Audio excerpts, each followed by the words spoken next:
ఎంతమంది ఉన్నారు? ఒక్కరు కూడా లేరు సార్. ఏంటి, ఇదెలా జరిగింది? రాజు పంటను ఎందుకు నాశనం చేయలేకపోయారు? సార్, అక్కడ ఎవరూ లేరు. కానీ మార్కెట్లో కొత్తగా ప్రవేశించిన పెన్ఫ్లోర్ అనే కలుపు సంహారిణి ఉంది.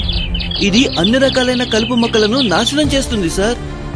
మేము నాటిన 15 నుండి 20 రోజుల తర్వాత పంటకు హాని చేయడానికి వెళ్ళినప్పుడు రాజు అప్పుడు పెన్ఫ్లోర్ ను ఉపయోగించినట్టు కనుగొన్నాం. ఇది కేవలం సాధారణ కలుపు నాశనం అనుకున్నాం, కానీ ఇది చాలా శక్తివంతమైనది.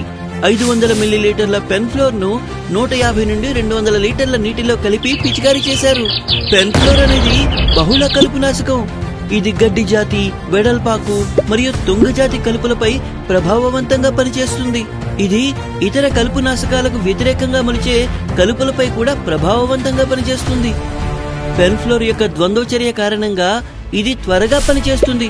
పంటను కలుపు బారి నుండి సంరక్షించి పంటను ఆరోగ్యంగా ఉంచుతుంది. ఇది దిగుబడిని పెంచుతుంది. నాకు భయం వేస్తుంది, మన రైతు కూడా తెలివిగా ఆలోచించి పెన్ఫ్లోర్ తీసుకొస్తాడేమోనని. కారణం పెన్ఫ్లోర్ పంటను సురక్షితంగా ఉంచుతుంది, కలుపులను మూలాల నుండి తొలగిస్తుంది.